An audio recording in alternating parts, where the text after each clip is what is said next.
Welcome into the DNVR Avalanche Podcast. That's AJ. I'm Rudo. Yeah, that's B. We're talking Avalanche and where they stand as, you know, are they an organization that teams want to try and emulate in the NHL? No. Because they're too good? You never want Hall of Fame players and Stanley Cups. Yeah, Banners take up so much space and they obstruct views. Easy when you put it that way. Yeah. It's bad for selling tickets. Want to get a little bit more into the mechanics of that. We will talk about some of the contracts that came out tomorrow. So if you're looking for the Bouchard conversation or the Matthews conversation, that'll be Friday's show. Yeah. The way you said that made it sound like there were contracts coming tomorrow. No. I mean, I guess, I don't know. I can't see the future. Big news hint right there. Yeah. Could be some contracts tomorrow. Dropping bombs. Maybe we're signing contracts tomorrow. I mean, we could, I guess. Yeah. Who's going to stop us? That's right. Who is going to stop us? We're going to write up a contract in crayon for the show tomorrow. Yeah, we should write a contract for each other and sign them on the air. Okay, great. I'm in. I have crayons. What are you going to contract me for? You have to play a race other than Zerg. Okay, I had an alt account that I played Protoss on. It's fine. You would switch to Protoss. No, as I did. Just because they're the easiest Yeah. to play. I've actually switched back to T Oh, recently. yeah? Yeah, I've gone back. Cyclones are fun, man. What do you want from them? Yeah, no argument here. But, look, I get it. The Avs are favorite odds in Vegas or tied for favorite odds in Vegas to win the Cup. Obviously, they have a ton of great players. I'm not trying to argue any of that. Yeah, could we just right there? I know we're going to get into something real, but this is something that's been on my mind recently. Mm-hmm. With like the J Fresh doing like the big, all of his like full-time position cards. breaking, His like survey stuff. back to 2007 cards are The historical wonderful. cards are great. Yeah. Yeah, I also was like, how good was this guy? Yeah. You know, like were they actually like, especially depth guys where you were like, oh, I used to think this guy was such a rocking good fourth up a liner. 20% Yeah, more. exactly, exactly. We were like, actually, that guy got his head kicked in defensively. That's why we all thought he was good defensively, is because he played defense every shift. Yep. Yeah. Anyway, but no, how many Avs players do you think are top 20 players at their respective positions? Currently, Yes. five. Let's even throw, just because we don't know where he is in it, but consider Landeskog in this as well, and just say, Okay. if he was healthy, where would he be? So we'll just add him in there. I mean, as well. I think he'd probably be top 20 based on his last full season. Are you separating out left and right wing or just wing? I wasn't separating out Okay. wing. So with Landy 6, So McKinnon, Rantanen, sure, McKinnon, Makar, Rantanen, Taves, Landeskog, Makar, Georgiev. Taves, Georgiev, and then like Nichushkin is maybe on the border. Okay, cool. And then I don't think anyone else really makes it. If I extend that out to top 50, I think Nichushkin's in. Nichushkin, I think, certainly would be in. Landy certainly would be in. Yeah, Landy's definitely in. You're hoping that by the midpoint of this season, Byram is in? Yeah, and then Gerard is kind of in that cusp, like in that range somewhere. where I don't know that there's like a big difference between your 40th best defenseman in the NHL and your the 80th. Yeah, sure. You know, like it might be a smaller gap than 20 to 40. Dude gives you 40-ish points, plays good defense. Yeah, I mean, he's really more of like a 35, 30 sure. to 35 guy. And I that's think, yeah. fine. But like a legit like second pairing guy, you know? Yeah. 35 is 40-ish. I'm counting it. Yeah, fair enough. It's 40-ish. I mean, if it's 45. Yeah. Then You can call it 40-ish or 50-ish. Hell yeah. Count it. Yeah. Yeah. So, obviously, the talent is absolutely there. And that's kind of where I was going with the drawing the straight line between the 5-year outlook, the Avs as a model organization, and well, yeah, on some level, because look at all the talent they've accumulated. Yeah. But I wanted to compare a little bit because one of the teams most people had the Avs tied with for the Vegas odds is Vegas. Obviously, they just won a cup. You can't argue with that. Yep, they deserve to be number one till they're not. But you look at Vegas's longer-term outlook, expect them to be really good this year. They're not exactly young. Mm-hmm. They have players like Mark Stone, where the injury question is now a permanent one, which, to be fair, the Avs have Landeskog. So, yeah. And he's in his 30s. Yep. Let me ask you this. Just between those two guys, which guy's more important to their team? Boy, that's a tough one. Yeah, right? They're pretty similar in value, to be honest with you. Can we get a chat poll? Yeah, that's a good chat poll. And then we could follow it up with a Twitter poll later today. Yeah, I'm down. Who's more important to their team? Yeah, Mark Stone, or just say who's more valuable to their team, Mark Stone or Gabe Landeskog? Yeah. Like, honestly, it's weirdly similar because Stone came back for the playoffs for Vegas last year the same way Landy did in 2022. Well, and Stone has that reputation as he's such an elite defensive wing. Yep. And a good offensive player. Yep. But I always have felt like nationally, Landeskog's defense has always been slept on. Oh, okay. Yeah, that's fair. Because he does so much of the heavy lifting at center specifically. All over the ice, he does a lot of like center responsibilities. He's very much the F3 defensively a lot of the time. Right. That it's not like, oh, this is a guy like Stone and Nichushkin are both guys that are wings. And they're hard great wings. Defensively at wing. Exactly. Like they are elite in that area. Yep.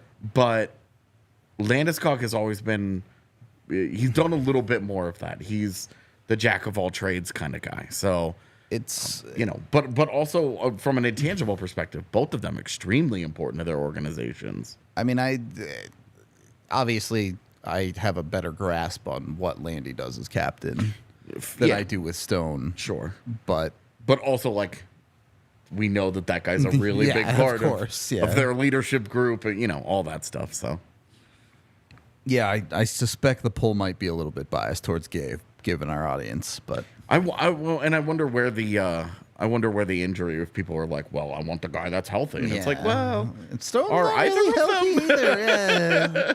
Stone's play playoff games only at this point. Right, like he's regularly hurt during the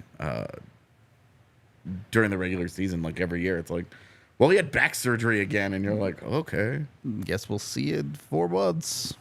Yeah, definitely a tough question there. I do, however, think that the window will shut much faster on Vegas than it will for Colorado. Yeah, well, the majority of their guys are all 30s. Yeah, have already hit that play. It's like particularly their defense is old. It's like Eichel. Yep.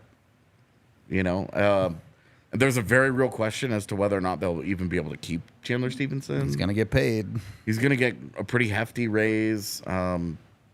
We'll see, like the cap going up, and Vegas always seems to kind of make it work. And they're not afraid to throw money around. Sure. And they're not afraid to make hard decisions. In each of the last couple of years, they gave away Marc-Andre Fleury for free. They gave away Max Pacioretty for free, and they gave away Riley Smith for a 3rd-round pick, so they could keep Ivan Barbashev. The first 2 worked out for him. I believe they also have a Jonathan Marchessault contract that they have to deal with. Yeah. Coming up, which could be interesting. We'll see. But anyway, that's all those factors, especially as you mentioned, the defense.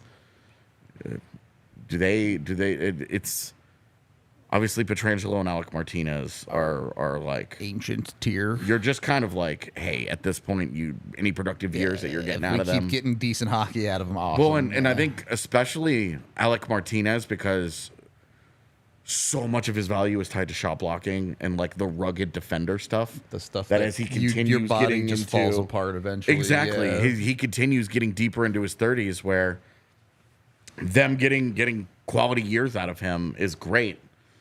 But you have to wonder, How much longer is that going to happen? You know, Braden McNabb is starting to get up there a little bit. And we've always known, you know, if you look at aging curves, that obviously better players, because they start from a higher place, tend to stay in the league longer, because as their game declines, like they come back to the pack more. They're still good players when they decline. Exactly. Yeah. And a guy like Braden McNabb, you know, you wonder, you know, your peak wasn't that high.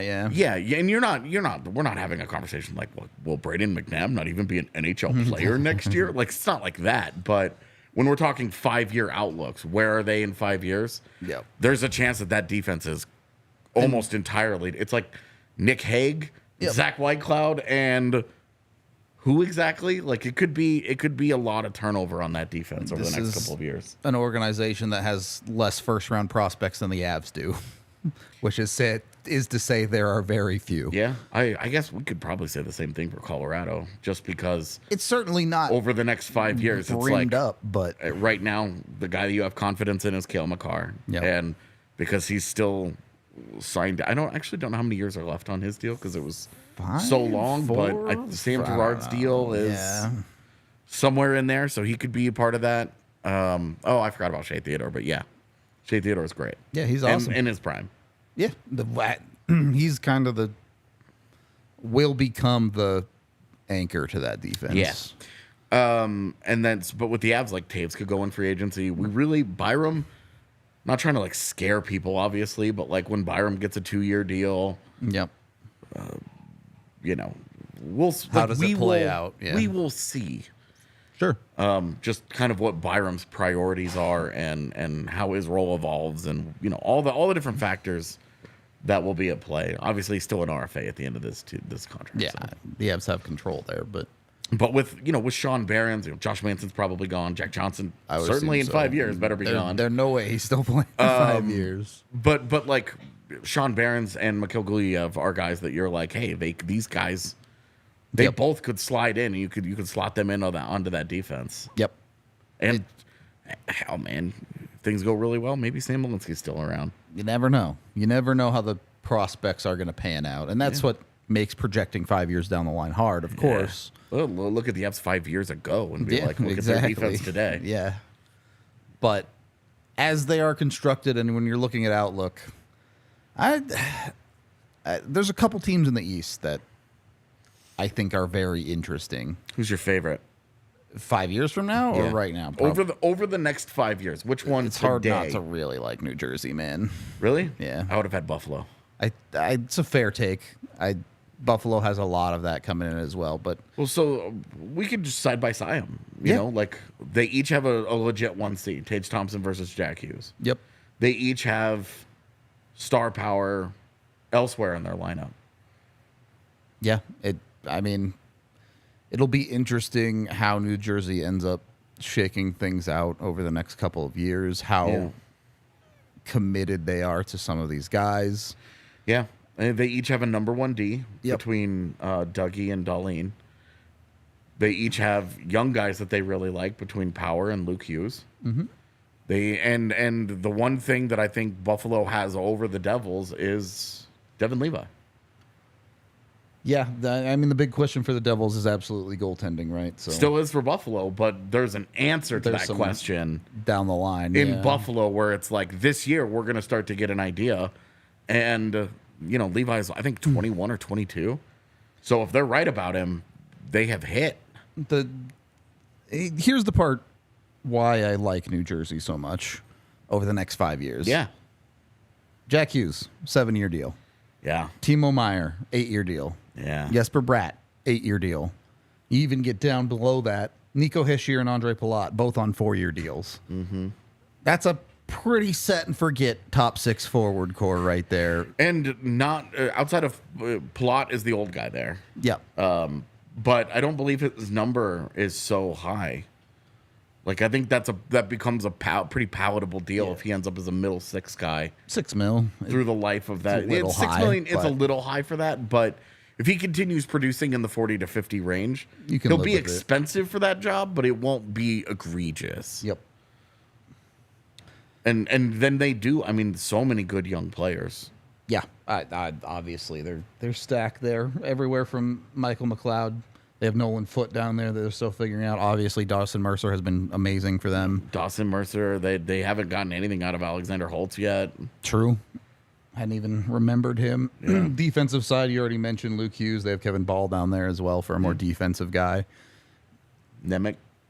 Yeah, I never liked him, but yeah, I didn't either. But we're talking about a top 5 pick here. Yeah, 2 years ago. So fair enough.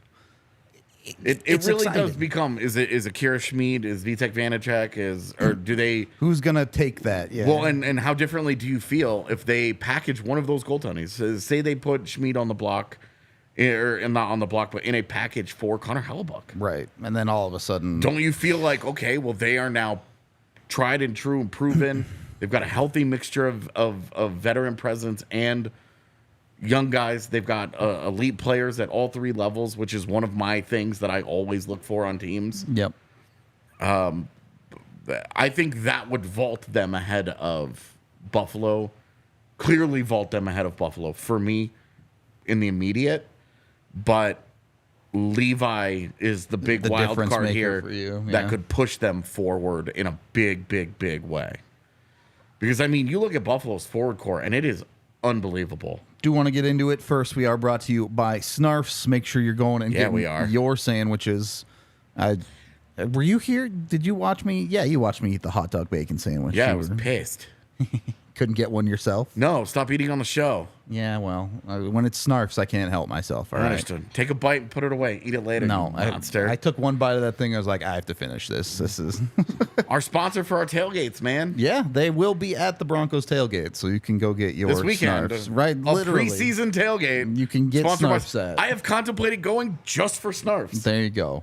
Delicious sandwiches all over the place. Of course, they're all about quality. Jimmy Seidel, Snarf himself, personally chooses each item as if they are out of something, he would rather make it unavailable than sacrifice quality by substituting a lesser product. They have all sorts of amazing sandwiches. You can't go wrong, ranging from a giardiniera, peppers. I don't know if I said that right, but I'm not a foodie person that knows things. I just know they taste good. You can get a classic Chicago-style blend that's great on any of our sandwiches. Of course, their bread is amazing.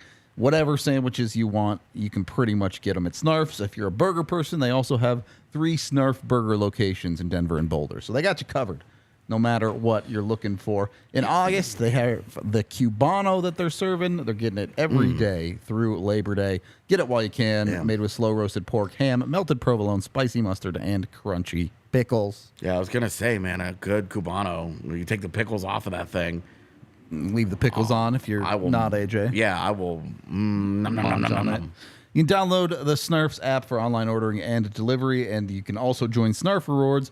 You get a $5 off an order of $10 or more to say hello when you join the app, and there's a bunch of member-only offers, birthday gifts, and more. Give them a try yourself at our Broncos tailgates, as AJ mentioned.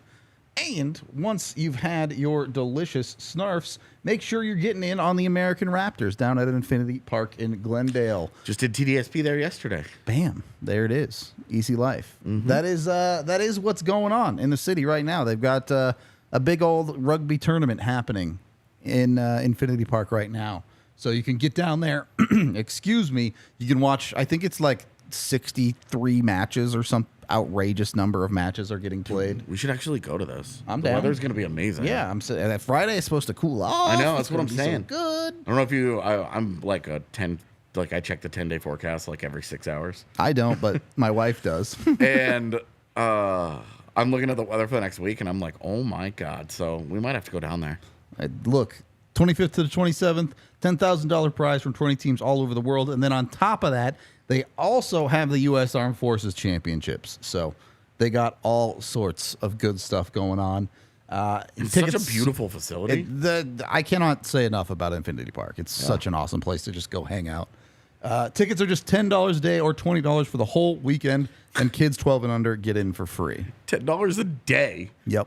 Not $10 a match. The whole day of matches. $10 a day. Like, where are you going to find a more cost-efficient, family-friendly, like fun thing to go do? You can't.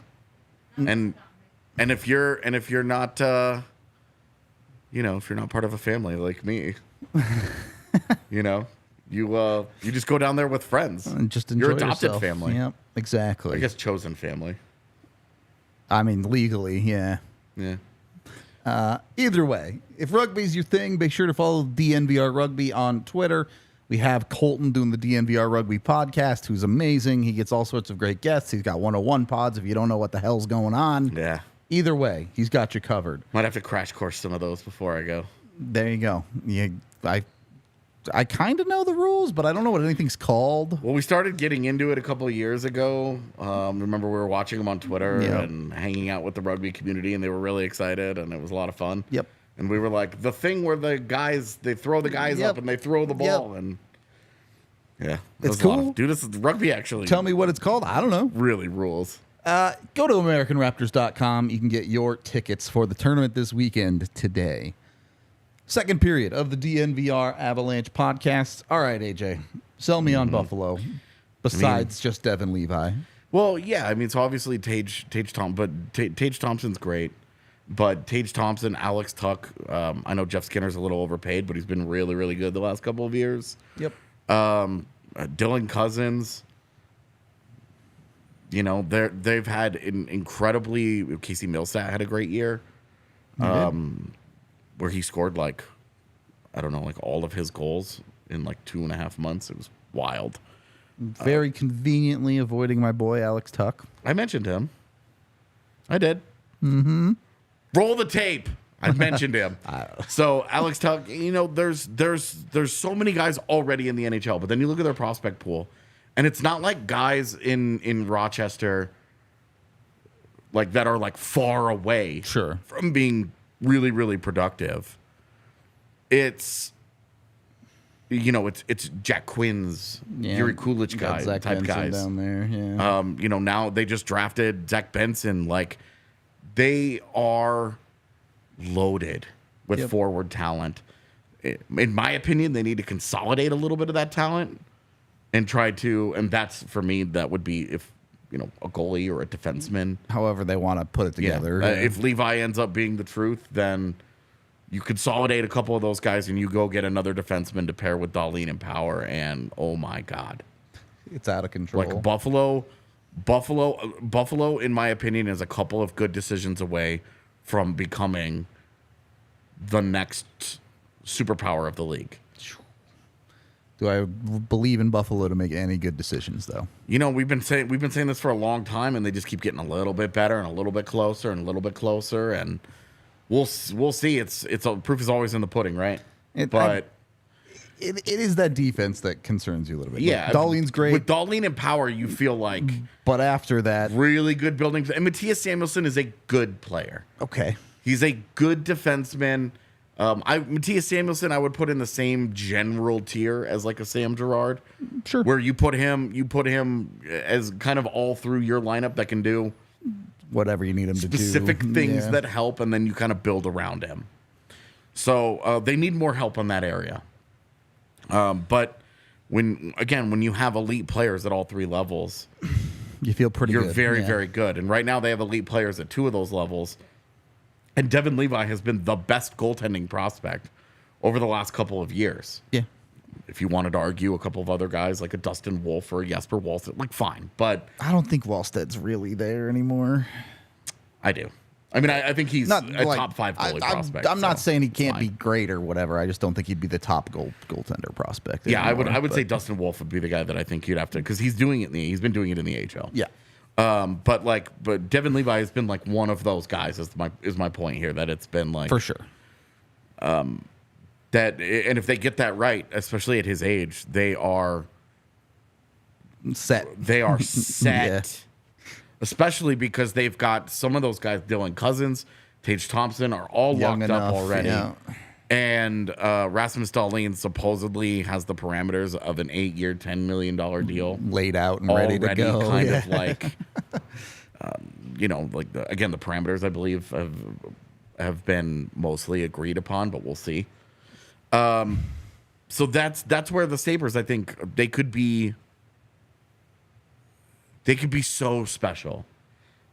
But also, we used to say this about the Avs, and it's hard. You have to get things had to. it felt inevitable that the Avs would win a Stanley Cup. It also felt appropriate that it took a couple of kicks at the can. It's very hard. Everything has to go your way. You can build the best team in the world, and if the breaks go against you, tough. I mean, I watched. I don't know if you did. I know we're both baseball people. Yeah. I don't know if you watched the Brian Cashman's. I have not. Oh man, the press conference that he did a day or two ago, where he talks about the Yankees season being disastrous. Yeah. They paid, I think, $300 million for their roster, and it speaks to this point where he said nobody thought it was going to go like this. Yep. Because it hasn't even been like an injury-marred fiasco for them. It just didn't go their way.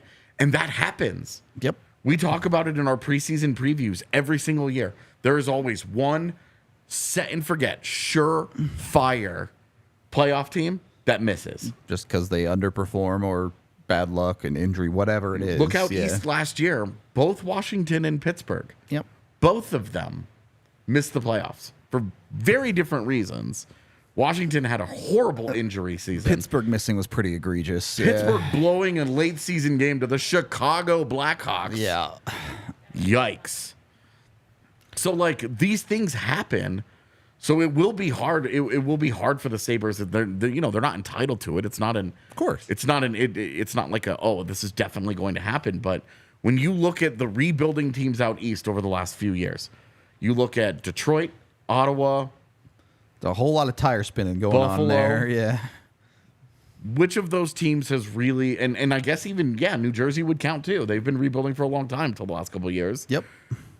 You throw those 4 teams in there. 2 of them have separated. And 2 are kind of in no man's land right now. One is still espousing the prospects of the Iser plan. Which has gone nowhere. Which just hasn't produced much yet. Yeah. And the other one is Ottawa, where everybody really likes their forward group every year, but it's never that alone. They never perform, because what are they doing in goal at any given moment? What does their defense look like behind Chabot? Like now they've tied themselves to Jonas Korpisalo, which may or may not go well. Yep. So it's you look at the 5-year outlook that we're talking about today. New Jersey and Buffalo, to me, head and shoulders above the rest of the East. I'm with you. The Austin Matthews contract helps extend the window of contention for Toronto. Toronto has to do some stuff, though. Yeah. John Tavares is going to age out. Yep. They're over. You said his whole name. Yeah, you said his whole name. Didn't even think about it. Am I growing on a personal level? Growing. I feel gross. I need a minute. AJ, mark it down. August 24th, 2023. AJ is an adult. Gross. I might have let it go on accident. But you're correct. JT's going to age out. Currently, their cap situation is a mess with multiple guys coming up that at least one of them they're not going to be able to keep. They don't know what they're doing in net beyond any given year at a time. Yeah. They don't have any high-end defenders on the way. They don't have any. Their defense, I think, is underrated, and I think it is solid. But it is also trading Sandin didn't help it.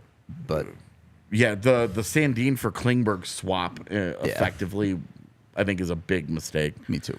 Morgan Riley's a good player. He's good at what he does. I think Timothy Liljegren is actually a pretty underrated player around the league. He's evolved into the guy everyone hoped he would be when they first drafted him. But you have real questions about some of the older guys there. Yep. And how long they can maintain any level of effectiveness. Yep. I know there was talk about buying out TJ Brody, which if they'd done that, I would have been like, Colorado, come on. But they didn't do that. They did not. And so I think that but over a 5-year window, like what's the next evolution for that defense? I really don't know that there's a viable answer there yet. And their forward core, which has long been their strength, has spent more money this offseason tying themselves to questionable contract decisions. Yep. David Kampf and Ryan Reeves, a 4-year deal and a 3-year deal, respectively. Yikes. Austin Matthews is fantastic. Since he came into the league, he has been the best goal scorer in the NHL, which is the single most valuable skill in the league. He's great. They should continue to contend. They need to figure out Willie Nylander. They need to figure out at some point Mitch Marner. Yep. And they just did so much can kicking this last year. Like, yeah, well, and like beyond that, you're like their middle of their forward core has gotten so much worse over the last few years. Yep. Where it used to be a real strength that they had, guys like Alex Kerfoot and Pierre Engvall. They had a really solid middle of their roster, and now I look at it and I'm not sold. It's the same problem in Colorado. It's the same problem in Tampa Bay.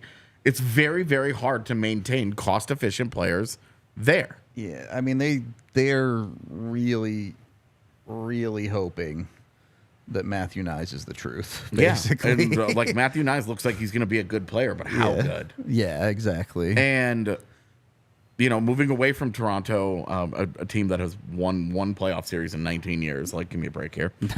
But like their 5-year thing just isn't that great. Yep. Boston, you have the same conversation starting now. Right. It's happening right to Boston now. This offseason. Because Bergeron and Krejci are gone. Yep. Brad Marchand is 35. Yep. David Pastrnak and Charlie McAvoy. Good players, but can't carry a team by themselves. Elite players at all three levels. You have Charlie McAvoy, you have David Pastrnak, and you have Linus Ullmark. Well, here's the thing. Is Linus Ullmark actually that good? I think we're probably going to see him come back to earth a little bit. I don't want to take anything away from Pastrnak. Amazing winger. He's very extremely good at what he does. Yeah. It is really hard to win championships when your best player at forward is a winger. Yep. Especially. This is maybe the one point that this podcast has hammered over the last 5 years. Yep. That this point right here. Yeah. It's. And don't get me wrong. Pastrnak will probably go out and threaten to score 50 goals again next year. Yep, he's that good. He's absolutely that good. But you need a lineup and forwards that can drive play forward consistently. I will tell you, is it more impressive if Pastrnak scores 50 next to Patrice Bergeron or 50 next to Charlie Coyle? Coyle. Yeah, and that's the world that we're living in. Or Pavel Zacha. It's even more impressive if he does it next to Zacha. So, like, those are, like, right now, those might be their best options, Yep. Like, is Trent Frederick going to be in their top 6 at some point this year? Like, it could be a really bad year in Boston. Now, obviously, if they turn around and they do the obvious thing, they package a bunch of shit up and they trade it to Winnipeg for Mark Scheifele, that feel a lot better about it, depending on what they give up. Boston's back, baby.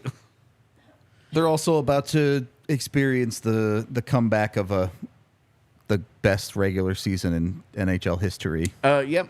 There's so much regression to the mean about to happen there. And they lost so much. Yep. Bergeron and Krejci, but you also lose Dmitry Orlov. You also lose Tyler Bertuzzi off that roster. Orlov certainly critical to their defense. Guys that helped them. Yep. So, and guys they went, asset-wise, very heavy in the paint for. So, like, and then we talked to Washington, Pittsburgh. I think those guys are staring down the barrel of. They're all trying to hold it together for their veteran superstars. They are all the 2007 Avalanche. Yep. Agree. You owe it to the old guys to continue trying, but you're just not. You're very likely not ever going to be at that level again. It's just. I like Pittsburgh more than Washington today. I do too, but I still don't think they're real cup contenders. We'll see. Yeah, totally. I don't know that there's much separation. Sure. I want to know. We've spent a lot of this on the East, so I'll try and transition out of this. But I will ask you, here. Florida, the Panthers. Like, where do you feel? Like, how do you feel about those guys? I mean, they have to figure out their net situation.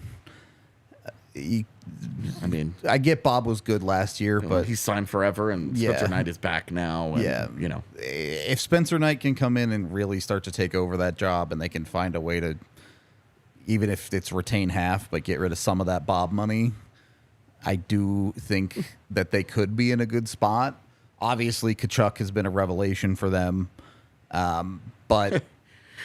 Trading for an elite player and getting elite play is definitely how it should go. And Calgary not the other side of that. Calgary is pissed it didn't work for them. I do wonder about their defense. Brandon Montour was amazing for them this last year, but can he continue to be that guy when he comes back? And I'm like Brandon Montour's biggest fan, and I don't think what he did last year is sustainable. I don't think when he got drafted in the first round, anybody thought he was going to have the kind of season he just had. Ekblad has proven time and time again he just cannot stay healthy. Gustav Forsling is solid but not spectacular. Right. If you're talking about Gustav Forsling in a 5-year window, that right there is the grand indictment. Exactly. And the rest of that defense is who the hell knows what they're going to get out of OEL and everything else down the line. Like most defenses, once you get past the top guys, you're like, okay. But their top 6 forwards are very, very good. They have that part of it built. It's just, can they get enough around them to be effective? And I don't have the faith in Bobrovsky to run back the solid year he had last season. So let's get into the West.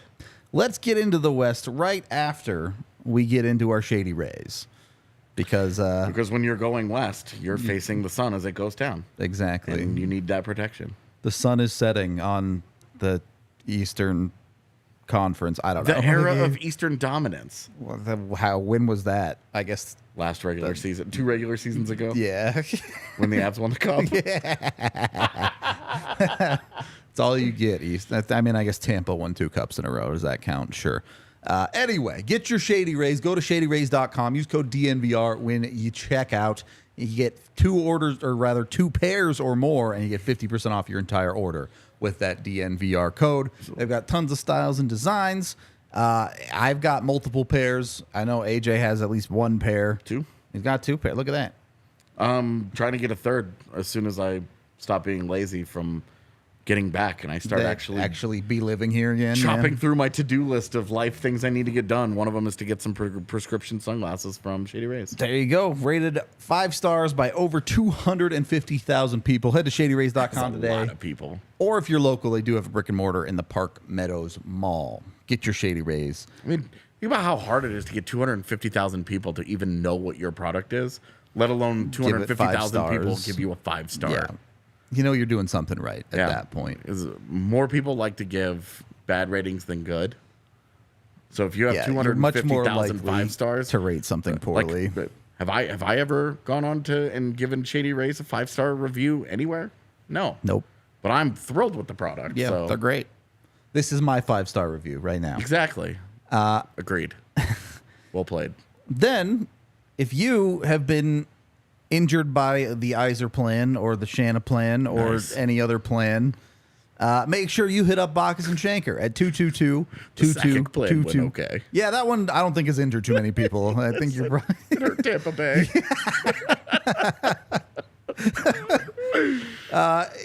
The 2 number or coloradolaw.net. They will give you a free consultation if you have been injured and it's not your fault, whatever the situation may be. Car accident, injured at work, some sort of rideshare thing, somebody smacked you with a scooter. It doesn't really matter. There was a guy at my old apartment who would hide out in the park and hit people with a 2x4. It was crazy. Colfax, baby. That's illegal. Yeah. That one is also criminal. So, But Bacchus and Shanker has you covered if you've been injured. Free consultation when you call the 2 number or go to coloradolaw.net. If they think you have a case, you pay nothing up front for them to take on your case. You don't pay until you win your case with Bacchus and Shanker. They just want to get you the money you deserve, and they've been doing that for over 25 years. They've done it for over $1 billion worth of money for their clients. So they know what they're doing. They're very efficient about getting you what you deserve. Again, call that 2 number today. Get over to coloradolaw.net and get Bacchus and Shanker on your side. Third period of the DNVR Avalanche podcast, the West. Are there any good ones? Is there anybody out west that you think 5 years from now this is going to be still a really good team or will become a really good team? I mean, Colorado. Okay, I would agree just because the ages of some of their stars. Assuming that they are able to keep the nucleus of McKinnon, Rantanen, Makar. Yep. 5 years from now, I think they could still be very, very good. Yeah. And, we'll see how everything plays out. The rest of it, it's really tough for me because Dallas is going to fall off. If they get any kind of aging on their side, and if Landeskog comes back, then you have Lehkonen, you have Nichushkin, you have Landeskog, all of those guys, all for the next essentially 5 years. Yep. And I think Lehkonen is actually 4. You also have potentially Byram sitting on the defense as well. And you could have Byram, Makar, maybe Taves if he resigns at the end of his next contract or whatever. There are some decisions that will be made that will shape this. Obviously, the Georgiev thing. Yeah, if he extends or not. Yeah, and then who's the next Georgiev? Who's the next guy that the Avs are watching win games as a backup and being like, we're going to snipe this guy. we see you. See, I don't think Dallas has any hope 5 years from now. I don't either. That core could blow up any year now. Yep. They're just so old. And like I think between Miro Heiskanen, Jake Ottinger, Rupe Hintz, Jason Robertson, again, they've got good pieces to rebuild too. Elite players at all three levels. But they are so reliant already on a Joe Pavelski who's almost 40. Jamie Benn, who's in his mid-30s. A resurgent Jamie Benn, who randomly just has a great season at age 33 or 34, whatever it was. Actively paid Ryan Suter to come play defense. Right. And, like, there's not a lot on the farm there on defense. Yeah. You know, they've got Wyatt Johnston, obviously. I loved his rookie year. It's why I keep talking about him. But they've also got a Logan Stankoven that's on his way. If that guy could be such a fun, high-end young player if he hits. And he's one of those small stars that is a boomer At least bust. the skating will be cool. All right. Yeah, and I mean, he's the skill in his game is great, but how do those guys make it work when they have very little time and space at the NHL level is a great separator. And so I think I really struggle with Dallas. As much as I love Heiskanen and Ottinger specifically, Hintz and Robertson are great. I'd have no issues there with those guys. 4 players does not a team make. I mean, we were just talking about Colorado, and as long as they have McKinnon and Makar and Rantanen, but you have to be able to build around them. Yeah, all of those guys are today better than all of the guys for Dallas. That's as fair. Great as the Stars guys are, and I'm not trying to take and say that those are not very, very good high-end players. It makes a difference. Colorado's guys are just better. It makes a difference when you have 2 of the top 3 players in the world, top 5 certainly. Jason Robertson and Rupe Hintz. Is there anybody outside of Dallas that they would take Jason Robertson and Rupe Hintz over Nathan McKinnon and Mikko Rantanen? No. Is there anybody outside of Dallas that would take Miro Heiskanen over Cale Makar? No. Not a chance. Probably. And that's my point of they've got Ottinger. Yep. The Avs have Byram. And how does that development go? And it's like Ottinger is more proven right now. No doubt. Yeah. But also Colorado has been the best at finding goaltender value over the last handful of years. And also goalies are goalies. Yeah. Ottinger could just show up and not be that good next year for no reason. Yeah, and Colorado could stop getting it right when they roll the dice. Absolutely, yep. You know, because they rolled the dice on Philip Grubauer. Yep. Backup turned starter for them. Went well. Flamed out at the very, very end, but overall, 2 years give me a break. Play, it went well. And then roll the dice with Darcy Kemper, who's kind of their proven. Yep. They went and got a guy. Went as well as you could have hoped. Yeah. Win a Stanley Cup.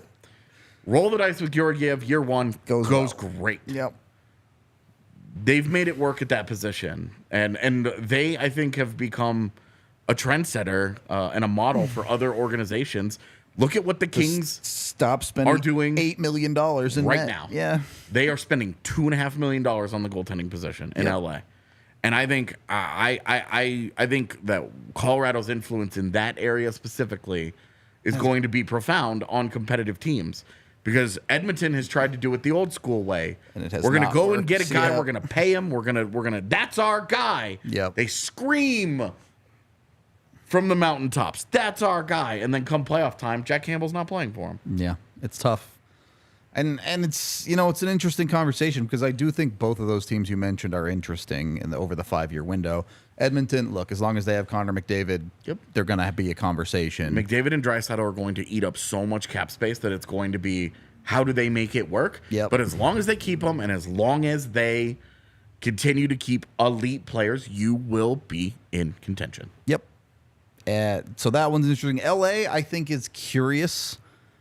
They feel like a team that's slowly been on the up the last couple years, but can they get over that hump? And it's funny that we're in a new era of Kings hockey. Yeah. And they are still so reliant on Jay Kopitar and Drew Doughty. Yeah. Because if they don't have those guys, and we're talking 5 years here. Yep. What's Kopi going to be like as he can do? Both of them are they in there. even in the league at that point? Yeah, honestly. Kopi's old. He's like 37, 38, I think. And I think he's younger than that. But not by a lot. Yeah, it's not by much. I thought he was 35 or 36, but we'll whatever. find out. And Drew Doughty, I think, is 33. Yeah, so he's not quite as old. Yeah, sure. he's a couple years younger, but not so much. And, Maybe 36 for Kopi. Yeah, so when you talk about 5 years... He'd be 41. And Pierre-Luc Dubois and a Phil Deneau. Phil Deneau, over the course of that time, who has always struggled to be an above-average offensive player. Yeah. If that offense slips a little bit, because he's going to continue to age too. Phil Deneau was drafted in the first round a long time ago.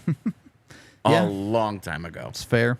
So you wonder where the key cogs of that team... The aging effects might be greatest on them. Dubois will help that. Yeah. But everything else. Boy, if they could get anything out of Quentin Byfield, man. Yeah, I mean, Quentin Byfield, the other one, Alex Turcotte. Fair. They have high draft picks. The weirdest thing about this Kings era, they have really high draft picks in recent years that are not contributing significantly to this turnaround. Yep. It's weird. They got... Matt Roy and Mikey Anderson have been revelations on their defense. But they Drew Doughty, they trade for Gavrikov. They've got Victor Arvidsson. They was a guy that they had to bring in. Adrian Kempe is a guy that they drafted in the last Kings era. It is a weird hodgepodge for sure. It's such a strange rebuild because the Rangers had a really fast rebuild. Primarily because 3 things happened. Artemi Panarin said, I wanted to be a Ranger. Yep. Adam Fox said he would only be a Ranger. Yep. And that is an elite wing and an elite defenseman that chose you. You got really lucky there. Yep. Especially with the Fox thing I am a lifelong Rangers fan. I will only play for the New York Rangers. Multiple organizations have traded for my rights, and I said no. in the world. Yeah. The all-time great break. And then you win 2 lottos, and you might mess them up. Might have messed them up. Yep. Yeah, it's bad. This last year was actually better. Kako and Laff were both decent. Solid players, but not living up to the hype at all. You're talking about top 2 picks, man. I hear you. So, yeah. But with LA, it's similar. Yeah. Where in over 5 years, are the Kings really that good? Maybe. Maybe not. Do you feel... let me ask you this. 5 years from now, do you feel better about the Kings, the Golden Knights, or the Oilers? I think probably the Oilers I would feel the best about. I agree. Kings at Vegas. I'd probably give it to Kings just because I do think Vegas is going to hit a hard wall with the way they spend money. But I would also a cumulative, how many regular season points did they have? Yeah. I feel better about the Kings there. Yeah. Playoffs is a whole different beast, of course, Vegas could run it back and win another cup next year, and it's then that 5 years. Yep. Where does Seattle fit into this for you? I struggle with Seattle because I think the rest of the Pacific I can ignore. I'm good to ignore Anaheim, San Jose, and Vancouver for now. The next at least the next 3 years are rebuild city for those teams. I'm just not sold that over the course of 5 years I care about them yet. Yeah, I think that's fair. I don't know. How does Seattle get a true top-end talent? I guess that's my question. Yeah, I mean, can Matty Beniers get to that level? Sure. Can Shane Wright get to that level?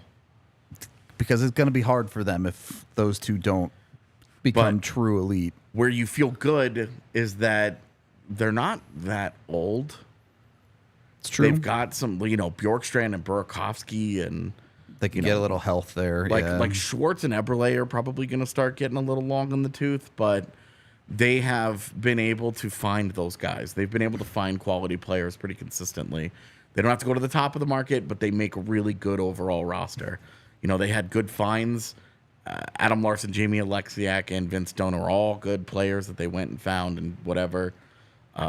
They've got a pretty good young defenseman that they drafted that might be ascending the ranks. Yeah, I mean, they do need Vince Dunn to go out and keep doing it. They definitely do. And then they're very reliant on that happening. They need the version of Philip Grubauer when he plays the Avs, I guess. Yeah. Because any other time, it's not good enough. Yeah, definitely. Goaltending, major question there. The ceilings of Matty Beniers and Shane Wright, I think, will be the real determining factor there. Yeah. If one of them, and it's probably Beniers, if one of them really goes off, they're both, I think, going to be good defensive centers, which will fit that Seattle kind of ethos that they've already established. Yep. I think that makes them, and Yanni Gourde becomes a true 3C there for them. Yep. I think that's a really good mix, and I think they're competitive, playoff worthy. Whether they make it, we'll see. Sure. Because they don't have a truly elite player on their roster, it's really hard to think that they are a cut and paste playoff team every year. Yeah, that would be a tough sell. Yet that could change over the next year or two, though. Definitely, but because we need to see what's next from Beniers and Wright. Yep. And in the Central Division, it's Colorado. We've talked about Dallas. Yep. I see no meaningful future right now for Minnesota or St. Louis or Nashville. Yeah, it's the two you're looking at over the next 5 years are how far do Chicago and Arizona get? Yep, Connor Bedard with Chicago, because I've said a couple times, and CHGO agreed with me on this when we talked to them last. By the end of Connor Bedard's ELC, they need to be pushing for the playoffs. Yep, it's just the reality. Yep, and they have so many holes that they need to fill. Talk about elite players at all the levels. Course. They've got Connor Bedard. Yep. They're going to have the second best player in the league. Players, yeah. Yeah. When you have the second best player in the league, it's helpful. Yep.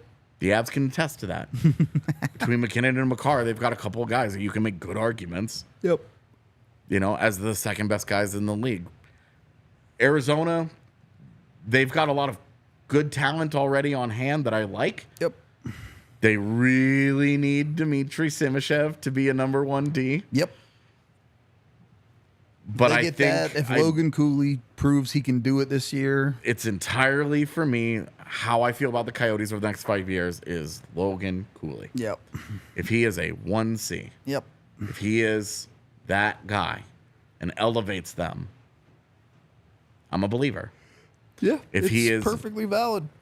I'm a believer that they're going to be competitive. Of course. They have getting over the hump is always hard. So much work to do on that defense. Look, Yusuf Alamaki, I think, is going to end up as a solid top 4 defenseman. He was last year. Yep. I think the Sean Dursey acquisition was really good.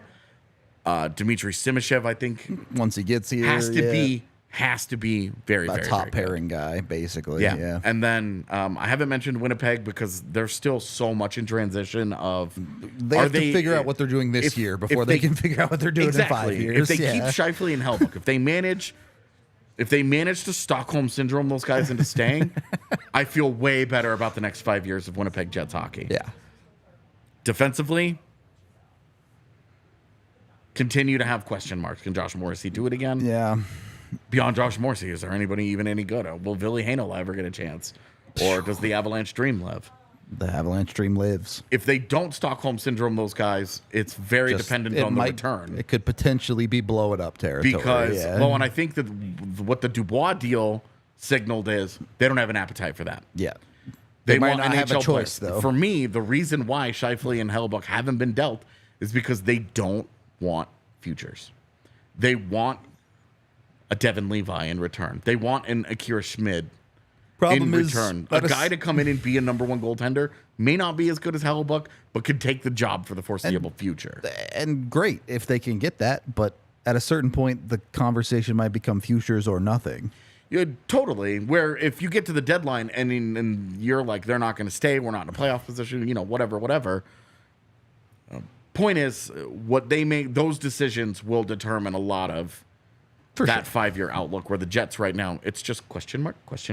Yeah. Similarly to how I feel about the Rangers, despite Adam Fox and Igor Shesterkin being there, They have not gotten the jumps out of Lafreniere and Kakko that we would have thought. And Chris Kreider, Artemi Panarin, some Mika unsustainability there. Vincent Trocheck. How much is of it can you keep going, for sure? Age is a big concern. You have to really, if they could continue to get growth out of Philip Hedl, that would really help. And if those two kids, the two top picks, if Kakko and Lafreniere take the leaps ever, it changes their outlook completely. But they have to get there. Yep. That's the thing. On that note, we are brought to you by FOCO. We will be talking about Bowen Byram tomorrow, so maybe you can go get a Bowen Byram bobblehead. Maybe that's the way to do it. Of course, you can get all sorts of different bobbleheads, licensed apparel as well from FOCO.com. And we use the DNVR code to get 10% off your order. So go check them out today. Go find something you like. Support whatever sports teams. You know, if you're here, you're probably an Avs fan. Actually, we have a lot of like non-Avs hockey fans that do hang out in our chat. So you guys are covered too. They've got your team on FOCO. Got a Caps fan today, so. Yeah, there you go. You can get an OV bobblehead. I mean, they got their cup. Yeah. And they're going to watch their career guy, break the all-time records, goal-scoring record. So, pretty good life. FOCO.com. Check them out today. Use the DNVR code. We are going to get out of here for today. We appreciate all of y'all. Wait, we have our poll. Oh, yeah. I totally forgot. Who won the poll? Landy, of course. Landy was 61%, Stone with 39. So pretty close for a pretty biased audience, I would say. Yeah. I would agree. I mean, when you consider the context, if we were to, if we pulled a bunch of Vegas fans, if just like a national account did that, with a wider audience of like which guy is more important, you know, be really interesting. It would be. Anyway, we're gonna get out of here. Appreciate the love. We will be back tomorrow talking Byron Bouchard, the Matthews deal, all sorts of good contract remaining stuff. RFAs, stuff like that. Yep. It's just gonna be a cap-friendly show. There you go. That's the way to put it. We appreciate y'all, and we will talk to you tomorrow.